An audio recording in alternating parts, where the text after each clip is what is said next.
Hello and welcome to Underpin Consultants weekly Wednesday live stream. My name's Lewis. I'm a growth and change consultant, which means I go in and help businesses and organizations look at how to change and grow for the better and provide more services for their clients, and earn more money and employ more people and do all of those good things. Today, and every week since we've started this, and I do truly like it. I think it's really good, and it's good to see we're getting some responses. Um, we try something new, we try something different, and today I'm adding something new. Here, just here, as you can see, I've got in my hand, I've got an Apple Pencil. I've opened up Canva, and I can now, as you can see, write on things. So what we're going to do today is we are going to have a look through some Reddit threads for small businesses, business advice. What's the best business advice? What's the worst business advice? We're going to read them. We're going to have a think about them, and we're going to try and give some advice on how accurate they are and whether we can delve a little bit deeper into um, the information that they're providing to see how good it actually is. So, firstly, let's get rid of that, and let's get rid of that, and let's go to our first Reddit thread, which is from Small Business UK. And you can see, I would join, honestly, Reddit is quite good. As long as you take it from with a pinch of salt.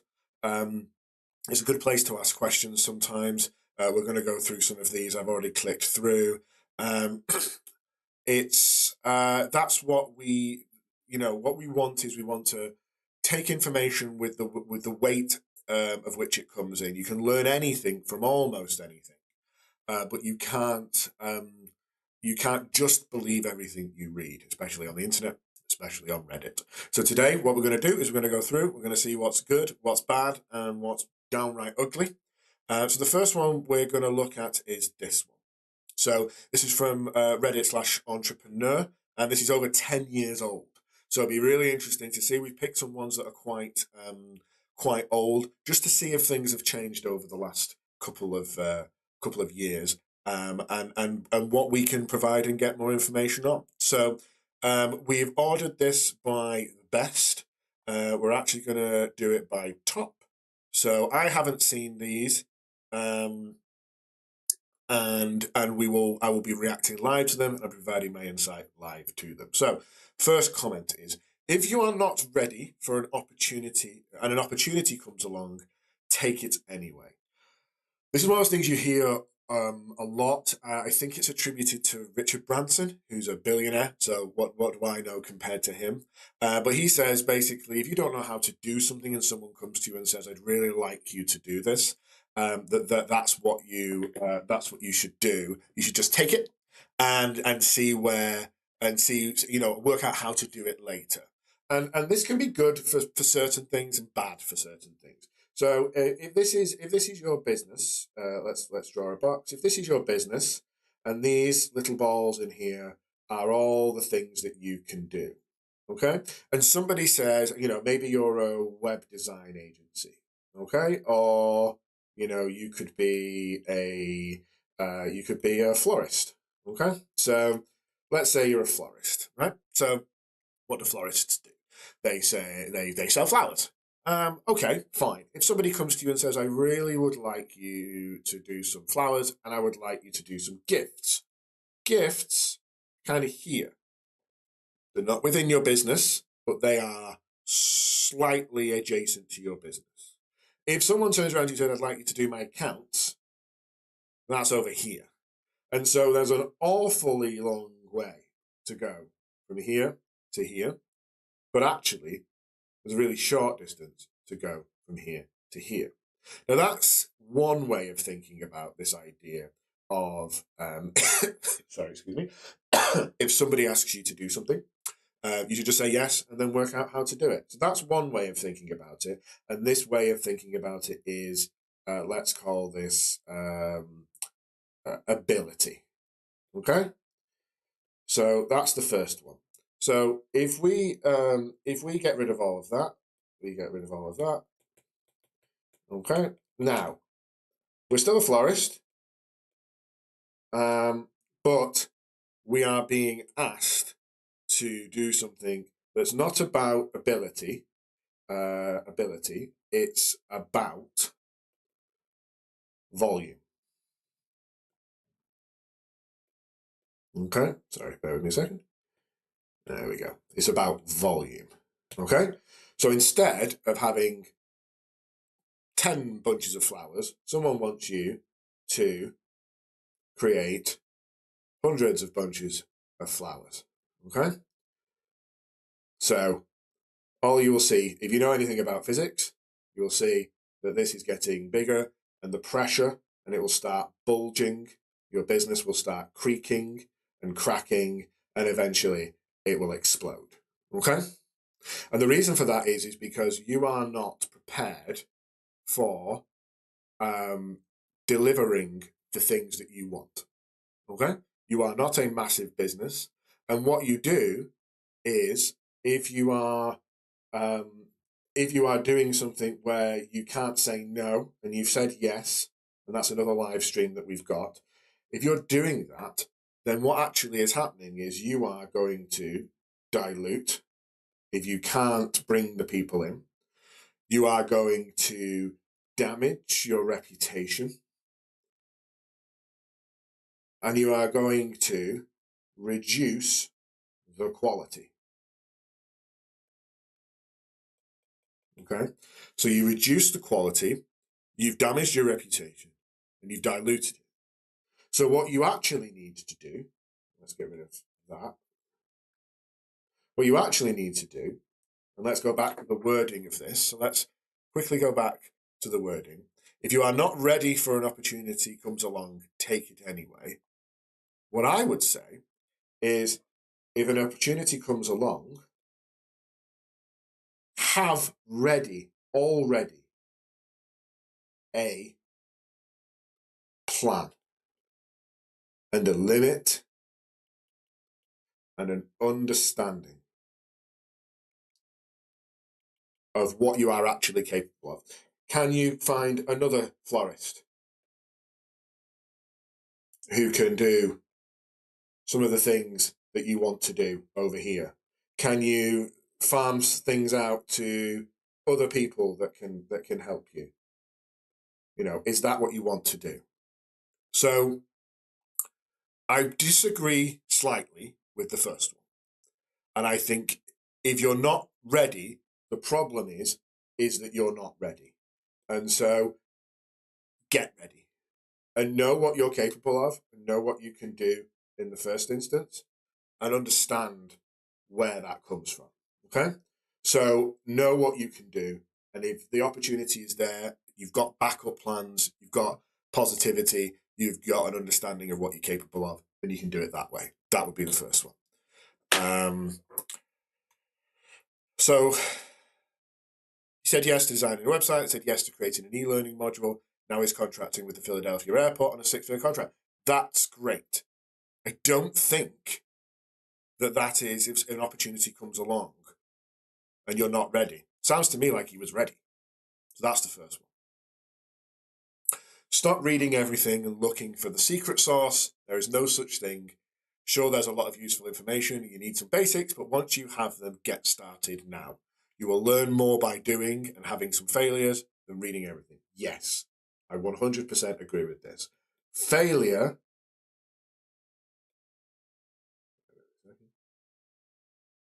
If I can spell. There we go. Let's go back. Failure is part of a bigger system. So, this is failure, okay? Failure is a part of success. No one in the history of mankind has ever stood up,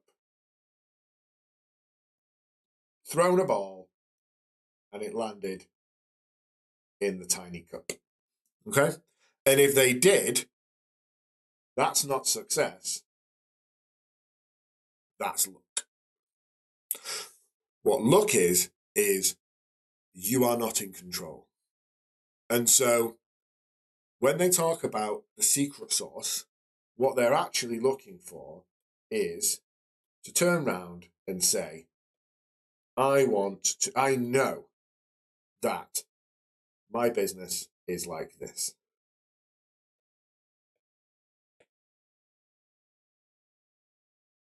Okay? It's a series of milestones, it's a series of things that we need to do. Okay? And so you need to go here, and then here, and then here, and then here, and then here. And then a good person, a good business, has this planned out from the start. It's adaptable, it's changeable, it's doing all of the things that you want it to do. But you know, step 1 is here, step 3 is here, step 5 is here, and step 6 gives us this. And we're going to use these values and these missions to get where we need to go. Okay? What secret sauce does, and what hacks do, and what trying to jump the queue does, is you're trying to do this. Okay? So you're trying to go from here to here, and you're trying to get some success. Okay?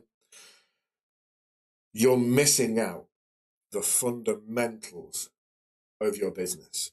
You are creating a business that, rather than being, so if you think about this is your foundation, and then you build another one, and you build another one, and you build another one, and this might be your HR department, and this might be your sales department, and these are all your processes.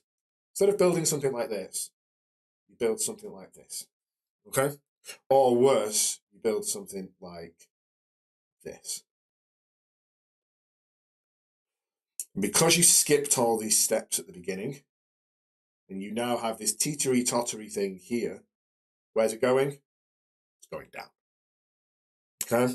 And so doing things properly and understanding that there are no shortcuts, that you do have to understand and know what it is you're trying to do, and getting to a point where you have a fully functional plan that's bedded in. You know who you're hiring, you know where you're hiring, you know why you're hiring them, you know what you offer, you know why you're offering it, and you're offering it to the right people at the right time. That's not a hack. That's running your business.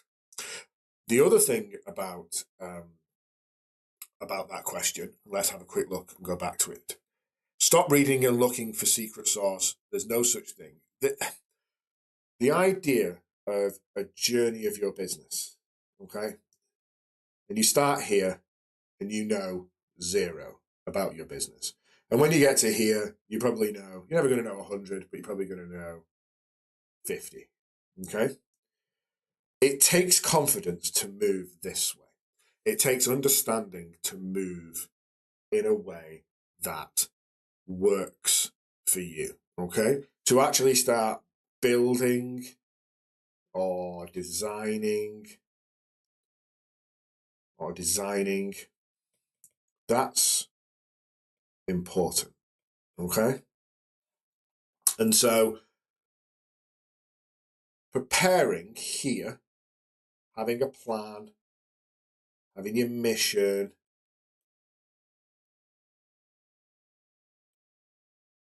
that's important, okay? But at some point, you've got to go. You've just got to start doing stuff. And this bit here will include, I'm going to change the colour, failure. Failure, failure, failure. But from each failure comes knowledge.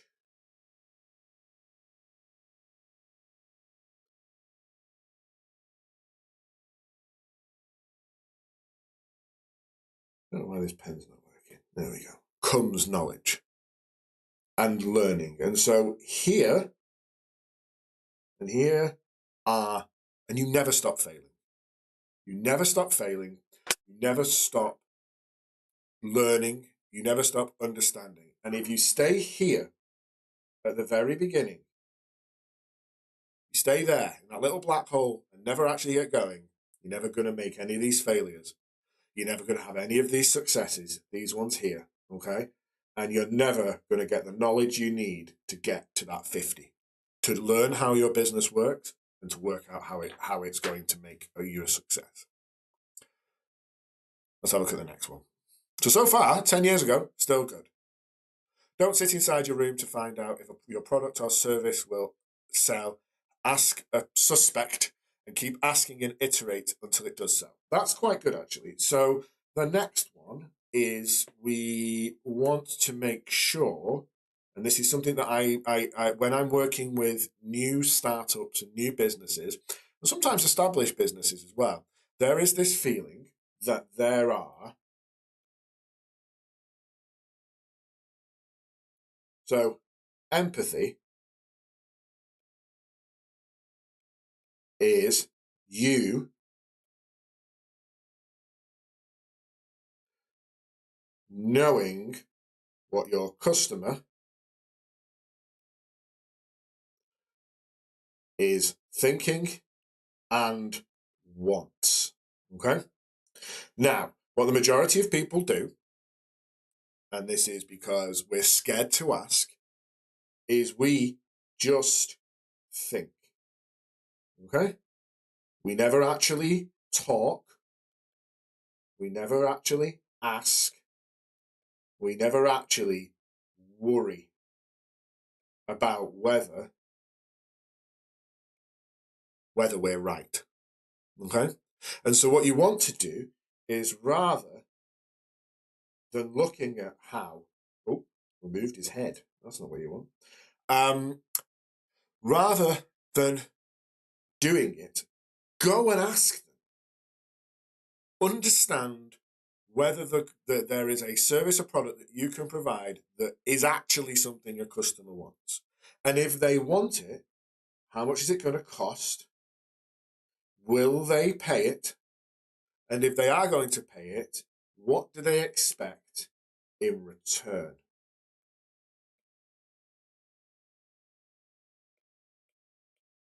What do they expect in return? And rather than guessing, research and ask and be open and honest. And, people have come to me as a business consultant and say, I want to provide a service to a business consultant. What are you looking for? I will always sit down with them and give them 10, 15, half an hour of my time to talk to them about what it is that they want. Because I did the same thing to my customers when I first started. This, ask. I think that's really important. Let's have a look at the next one. Here we go. This one's, I like people. So first thing, this has been deleted, which is great. And it's been very nicely scaled and bullet pointed. So let's read the first one.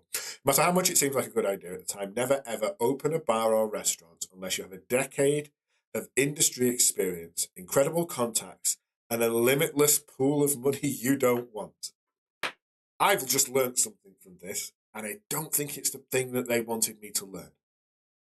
My concern here is, it sounds like this person had a really bad experience opening a bar and didn't have a decade of industry, didn't have credible contacts and limitless money, and therefore feels like that's what you need. What that's a really good example of is, if the world only listened to this person and nobody had dreams and nobody had plans, we would have no restaurants. And so you need to make sure that if this is an opinion, and that's the negative opinion, okay? And you're going to have lots of people, you're going to have friends and family all giving you negative opinions, okay? And the way humans work is, if we have an equal number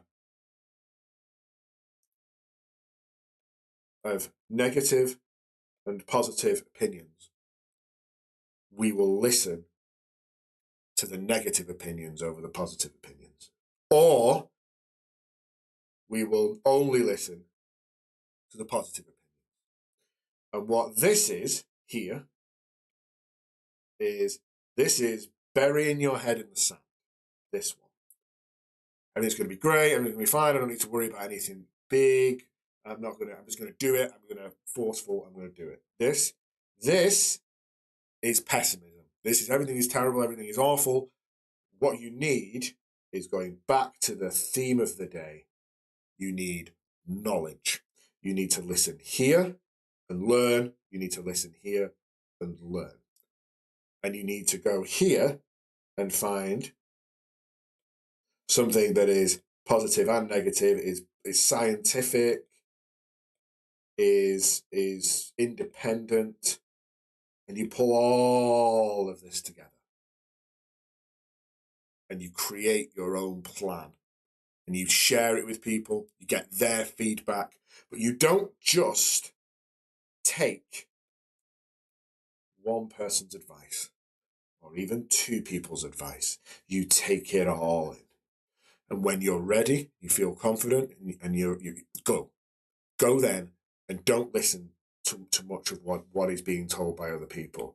And if we go back to this bit here, and this is another thing that is really difficult for me and for lots of other people, and actually it's quite useful for YouTube to understand, okay? If I times this here by 100, so I have 500 positive comments, okay? And let's get rid of this one, and this one, okay? So now you've got 500 positive comments, one negative comment. Humans, evolutionary and in society, are really good at finding the flaw. Because if you're out in the wild and you're hunter gathering, or you're in a war, if you see 99 things that are great and one thing that's dangerous, one thing that's bad, you're gonna focus on it, okay? You're gonna be that's odd. Why is that odd? That bush looks like that, but these bushes look fine. That bush doesn't look fine. Why doesn't that bush look fine? That's the difference between being alive and being dead 30,000, 40,000 years ago. Today, we use it to completely disregard this and focus on this. And what you need to do instead is you need to look at everything together, okay? So you need to look at the whole, research, okay? So that's the first thing I've learned from this Reddit comment. Let's have a look at the next one. I guarantee you, haven't looked at it yet, guarantee you it's something hyper-specific, okay? So let's have a look. How do you make a small fortune in a vineyard? Start with a big fortune. Again, this girl sounds like a drag. Sounds like they think they know everything. And what they're not here is curious. What they're not here is giving advice that can be used for anything. And then the first one, don't do service businesses. Rule of thumb is they're hard to scale, have low barriers to entry, and generally it's hard to make money while you're sleeping. Focus on products. I've been running a business that focuses entirely on services for the last 6 years, and it's a success for me. Might not be a success for everyone, but it's a success for me. There are multi-billion-dollar industries that rely on services. So, this is a perfect example of a Reddit comment that is hyper-specific and provides only information to me between the lines. Between the lines. I think that's really interesting to know. Let's have a look at another one. This, perfect. Don't be afraid to fire customers. Oh, I love it. I love it so much. So let's get rid of all this, okay? So, and I'm going to write it in big letters at the top. Fire customers. Okay? I've got an entire video on this, and it's called No and the Power of Saying No. Okay? If you've got a customer that no longer meets your values, that no longer allows you to get your mission, and if you want to know about values and mission, there's an entire video on that as well, and is draining your time, and despite your best effort, you are giving them a bad service. Who decides who's giving a bad service? Both the customer and the company. We as a company have changed. We do things differently now, and therefore we are unable to meet your needs anymore, and we are sorry. We would love to transfer you on to a different person. We would love to look and see how we can help you in other ways, but our business no longer provides a good enough service for us to want to value you. Now, how you say that and how you do that, that's a whole other live stream, and that's one that I'm definitely putting on the list for the future. But what you need to do is you need to understand that it's not you don't keep your customers until they leave. You also have a duty and a responsibility and an understanding that when you're no longer providing a good service to them, and that might be this is taking 800 hours and I can't charge them 800 hours, there's something wrong with the business, I don't understand what's going on. Delve into it, dive into it, look and see how that works, and make sure that you've got something that is genuinely beneficial to your customers. Also, and this is super important, sometimes customers will ask you for things that you cannot provide. One of those, this is something I talk about, our discount. We've been with you for 2 years. We're putting up our prices, and we don't want to pay. If you have put your prices up for a good reason, okay?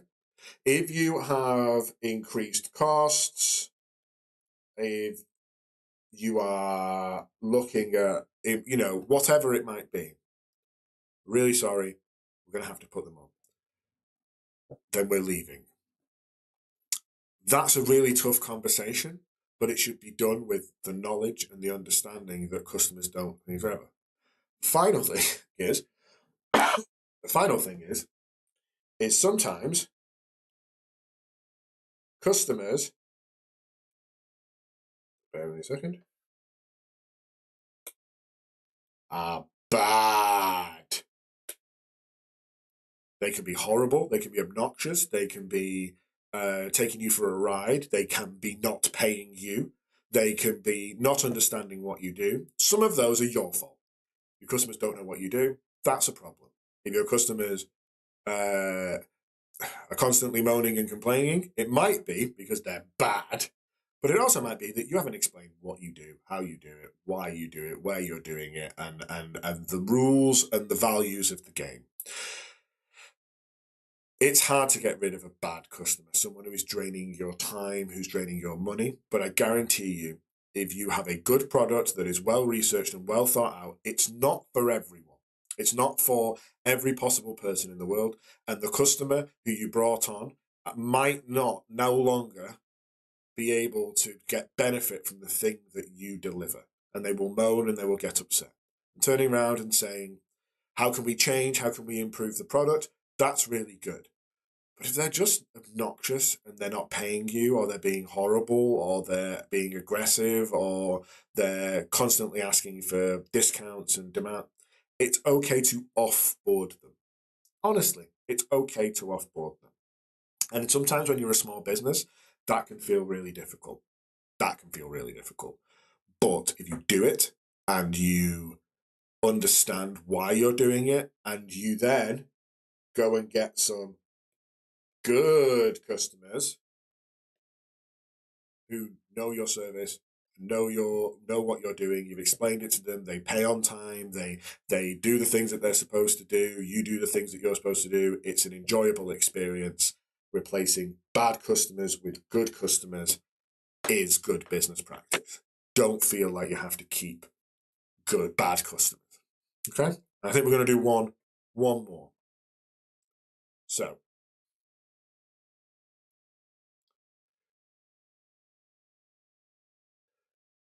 Let's find a good one to end with.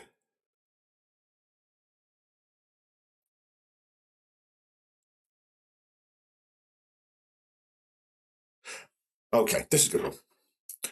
A mediocre idea executed well is better than a good or great idea executed poorly. Yes, do less, focus on a few things. No data is bad data. Yeah. So let's have a quick look at that. So a mediocre idea executed well. There's no such thing as perfect. Amazingly, my son knows this. 6. It's not practice makes perfect anymore, apparently, in UK schools. It is practice makes progress. And I absolutely love that. Waiting for years and years and going back to the original thing that we were saying, having this as your business, lots of little milestones, lots of little things that you want to do. These can be money goals. These can be other things that you want to achieve. These can be R&D. Here's your MVP, your minimum viable product. Here's where you get investment. Okay, that's great. Okay, this has to be perfect. This has to be perfect. This has to be perfect. You're compounding perfection. And so what you can do is you can end up swirling and swirling and swirling and swirling and never moving on to the next thing. If you've got a average product that has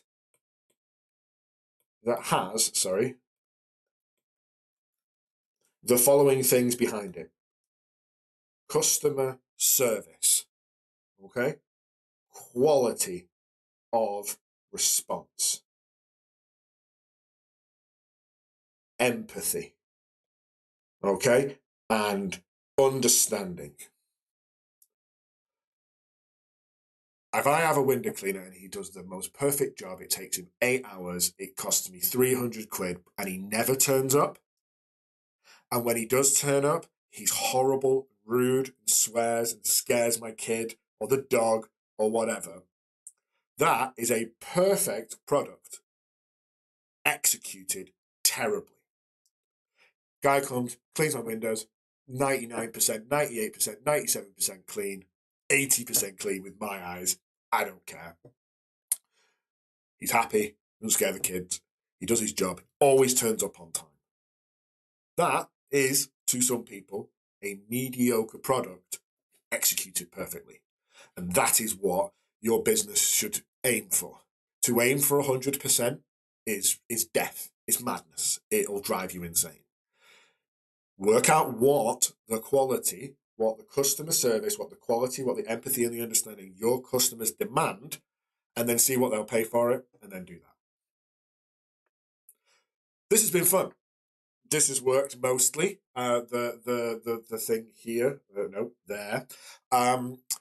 I like being able to draw and kind of talk about things, and I think it works quite well. If you like it, please leave a comment. If you don't, please leave a comment.